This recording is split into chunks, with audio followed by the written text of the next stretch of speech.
Most people think manipulation starts with control. It doesn't. It starts with observation.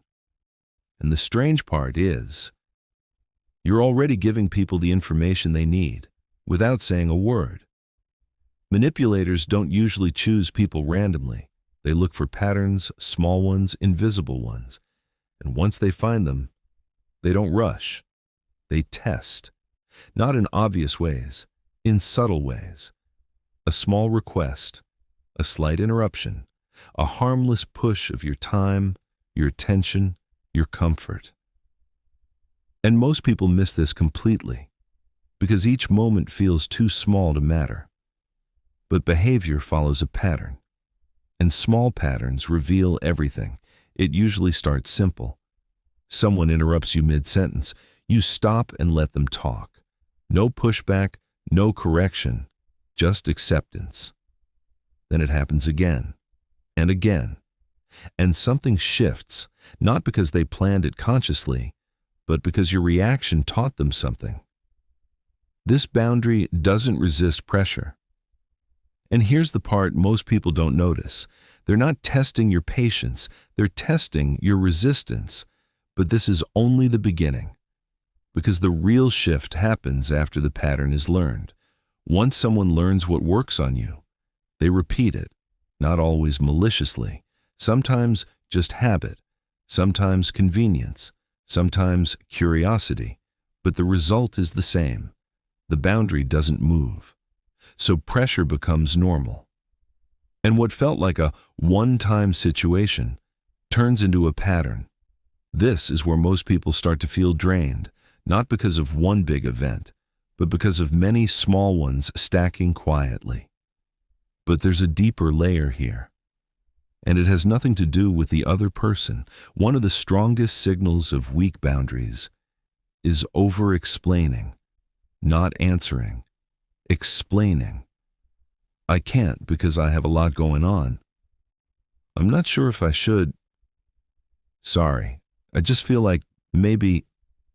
Every extra sentence adds something invisible. Negotiation, room for pressure, space to argue. Because the moment you explain too much, your decision stops being a boundary. It becomes a discussion. And once something becomes a discussion, people naturally try to influence it, not always intentionally, but consistently. Here's the pattern manipulators notice. If you justify your no too much, your no isn't fixed. It's flexible. But there's something even more important than saying no. Most people miss this completely. Strong boundaries are not emotional. They're simple, short, stable. I can't do that. That doesn't work for me. No. No long explanation, no defense, no emotional buildup, and something interesting happens here. The less you explain, the less there is to push against, because people can't debate certainty. They can only test uncertainty. And this is where respect forms, not from agreement, but from stability. But here's what almost nobody tells you.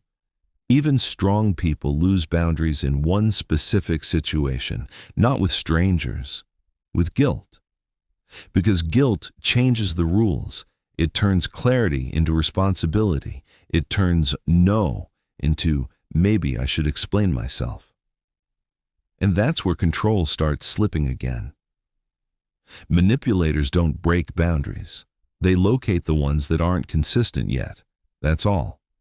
And the moment your behavior becomes predictable, so does how people treat you. So the real goal isn't to become harder. It's to become consistent. Stop over-explaining. Stop defending simple decisions. Stop reopening what you already decided. Because every unnecessary explanation is an opening for debate, an opening for pressure, an opening for control. And when you remove those openings, something changes quietly. Fewer tests, fewer pushbacks, less friction, not because people changed, but because your pattern did. And that's where boundaries stop being something you set and become something you naturally carry. And this is only the first layer.